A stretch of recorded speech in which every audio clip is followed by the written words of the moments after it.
for you. First, Aaron Judge leads the Yankees against Mookie Betts and the Red Sox. Then Mike Trout and the Angels take on Francisco Lindor and the Indians.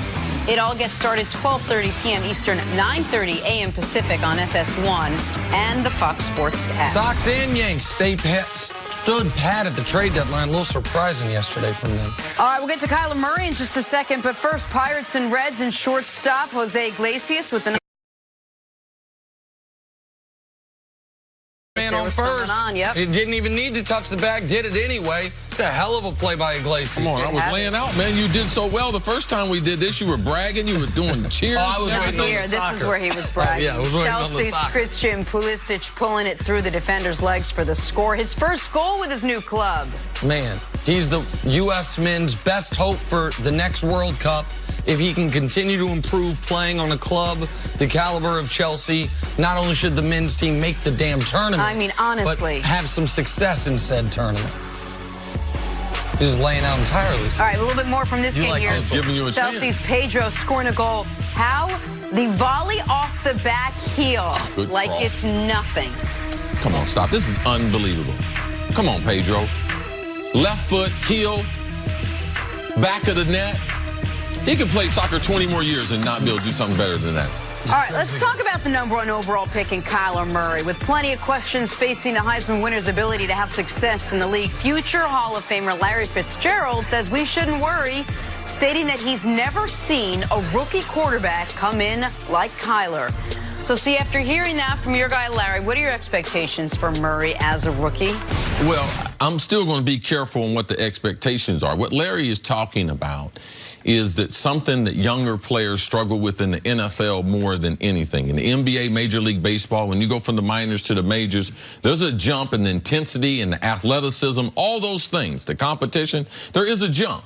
But the thing that throws people off more so than anything else happens to be just a simple thing called communication.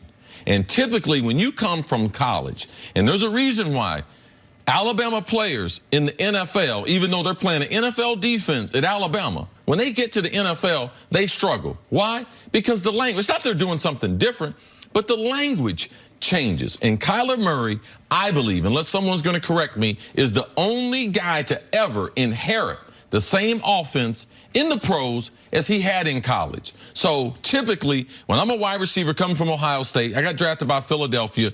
First time we went into the meeting room, it was like I was beginning stages of speaking Mandarin, and I had never left Ohio. All right, so that's typical, the change that you have to make, because you might be doing some of the same things you did in college, but they're called something else. And the speed for which the game is coming at you, and the intensity, and coaches are yelling at you, and the players are competitive, and you're trying to make a mark, and you're trying to, that anxiety right there gets most young players, it takes them a long time to be able to learn and to be able to slow the game down. But if you tell me I can run the same system I ran in college, of course I'm gonna get off to a good start. But you have to realize though, that college system does not work in the pros. And when they are able to tackle the quarterback, because in practice right now, everything's looking great. You can't tackle the quarterback. Kyler's starting to realize, wow, almost every time the ball's in the middle of the field. There is no short corner. All these throws are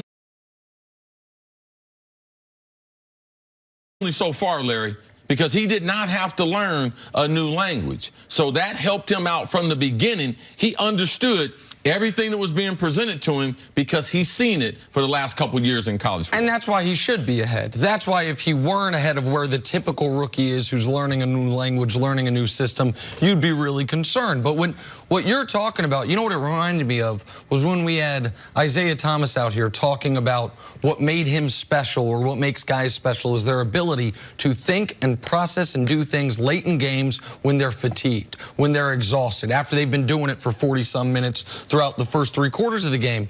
And that is the element of where you have the intellectual familiarity with what you're doing that will put Kyler in the beginning at such an advantage is that after he takes a big sack or after they're in no huddle, where your mind is racing, where you are trying to catch your breath, you are not also, while trying to do all that, as I'm sure you were your first year in Philly, being like, wait, what does that mean? Here's what you're doing it. Whenever you do learn an actual new language, they say you'll know you've actually mastered it when you stop translating in your head, when you start actually just understanding it without saying, wait, in English it means this. For a lot of young guys, they are translating. Okay, at Ohio State, X, it meant this, and so here it means that. Kyler has an edge there. We talked with Coach Mangini yesterday that Josh Rosen, the quarterback who was there last year, he's for the first time in his life having to point out the mic. Now, that's not a language issue, but that's an added responsibility issue that these young players have to deal with.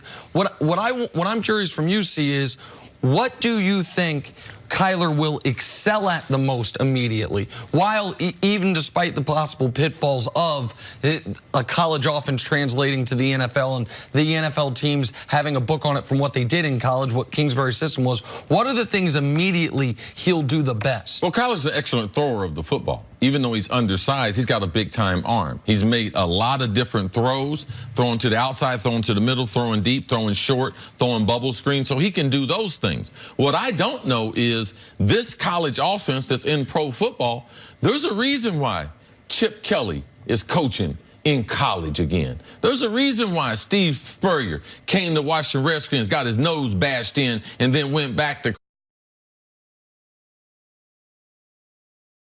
What is Kyler going to do well at?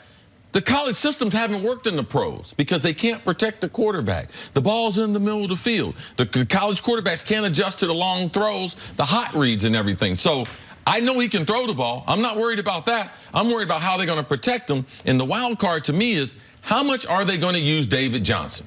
All right, if they use him an awful lot, it's going to help Kyler out an awful lot. But until I find that out, is he going to get 25, 20 carries a game to lighten the burden on that rookie quarterback? We'll find that out early in the season. I didn't watch a ton of Cardinals games last year. The games I did watch just because in large part I wanted to see Josh Rosen play. As you watched him, he just got sacked and sacked and sacked. They had the worst offensive line last year. This year, this O-line comes in ranked 30th in the league. Is that a concern for you with Kyler Murray? Yes, he can escape the pocket more than Josh Rosen can, but isn't that also a bit of a red flag right now? Oh, it's an enormous concern, and in comparison to his competition, it'll be the worst offensive line he's ever played behind. Oklahoma won the award for best offensive line in college football last season. Last 2 years. Last 2 years, two seasons in a row.